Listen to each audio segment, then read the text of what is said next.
Hi everyone, yasas que kalosirtate to another episode of Dimitra's Dishes. I cannot wait to share this recipe with you. I've actually been wanting to make this for years. I have these profiteroles with a white chocolate hazelnut cream. Every time we're visiting the island, the beautiful island of Crete in Greece, at Enasma Cafe. It's a beautiful cafe that overlooks a lake, and they have the best desserts, and they make the best cream puffs, also known as profiteroles. They're basically cream puffs that are filled with a vanilla cream, and then they're topped with a white chocolate hazelnut sauce. They are divine. Let's get started. Okay, so we're going to begin by making the vanilla pastry cream, and we've done this so many times, so let's do it once more. I'll just add 2 cups of whole milk in my saucepan over here. The total amount of sugar in the pastry cream is 3/4 of a cup. I'll just put half of it in the milk. This is going to keep the milk from burning or sticking to the bottom of the pot.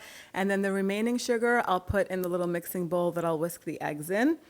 And I'll also add a little pinch of salt. I'll put this over medium heat to get really nice and hot while I whisk together the eggs. So over here in my little mixing pitcher, I'll add to the sugar that's already in here 4 egg yolks. I'll save the whites for another recipe. 4 tablespoons of cornstarch, 1/4 cup of heavy whipping cream. We're gonna just whisk this all together until it's smooth, and then once the milk is steaming hot, I'll carefully pour it in while I'm mixing the eggs.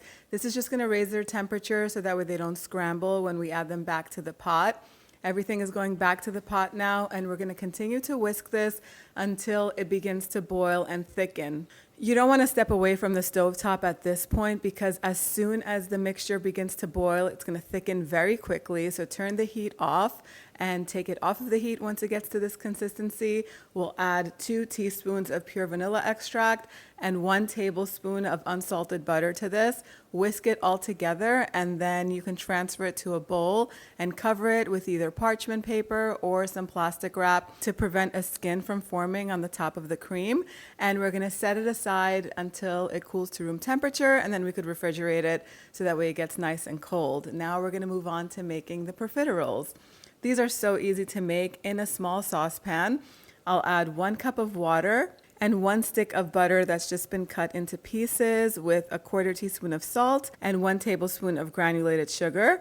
This is just going to cook until everything melts. The butter doesn't have to be completely melted, but as soon as the mixture boils, you're going to see that most of the butter will have melted. Then we're going to go in and add 1 cup or 125 grams of all-purpose flour, and then using a wooden spatula, I'll just mix this all up until a dough is formed. The heat is still going to stay on underneath because we're going to toast this, so that way it'll get rid of that floury taste. Once it looks like this, it's nice and thick, and it starts to release from the sides of the pan and also leaves like a bit of a layer on the pot of dough. You can take it off of the heat, and then I like to put this in a mixer. You can do this with a hand mixer, but I have my tabletop mixer here.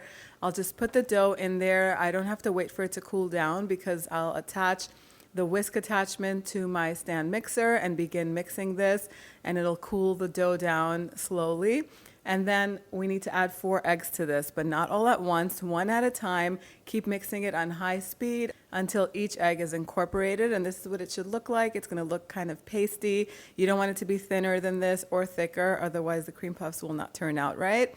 And then I have a pastry bag here that's fitted with an open star attachment. Ideally, you should use a tip that doesn't have any kind of decorative edge. It should just be a regular round tip, but I didn't have one, so I just opened it up, and the cream puffs will just have a little bit of a decorative edge to them.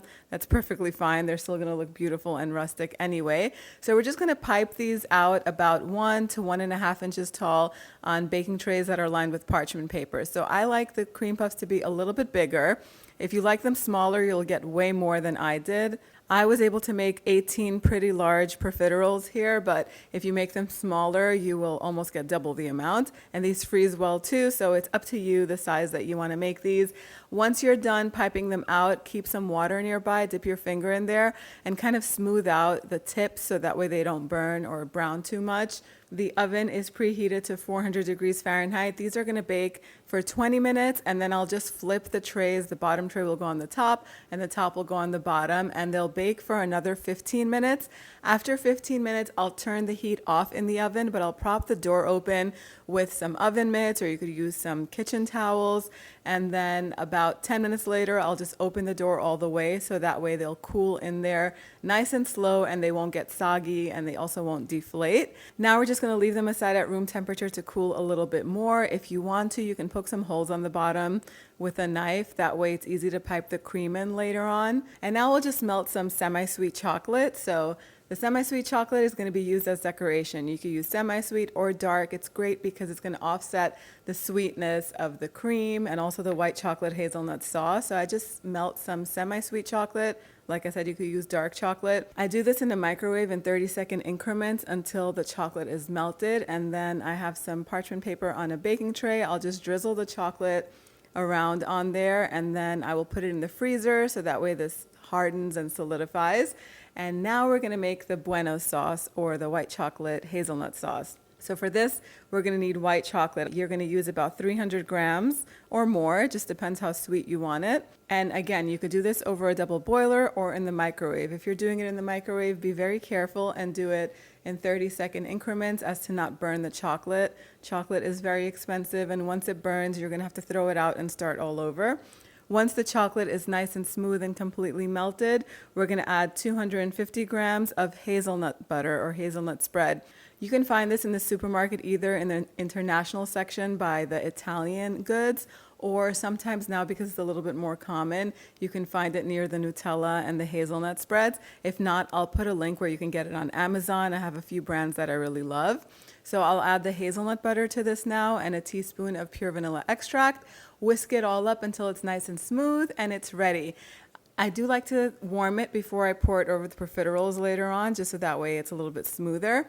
But if you want it a little bit thinned out, you could add some vegetable oil to this or some more white chocolate. It's up to you. Now we're going to take the cream puffs that are nice and cooled, and I've transferred the vanilla pastry cream in this bag. Again, it has the star tip on it, and that's going to be perfectly fine. You can poke a little hole with a knife on the bottom of the profiteroles and then fill them until they're completely full. You'll feel it, and you'll also see that the cream is starting to come out. That's how you know they're full. I like to just put them on a plate and drizzle lots of that white chocolate hazelnut Bueno sauce on top. And then I like to take a little piece of that semi-sweet chocolate that we created, these decorative, beautiful little shards of chocolate, put them in there. If you have some hazelnuts, you could toast them and chop them up for a little bit of crunch, or if you want to make it a little bit more casual, you can cut up some Kinder Bueno bars and put them on top as well. But these are ready to serve.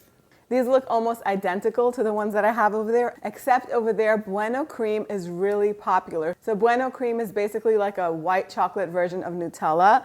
And if you've ever had the Kinder Bueno bars, the filling that's in there, it's a common sauce and a common topping that's used for ice cream and for many desserts in Greece and probably other parts of Europe as well.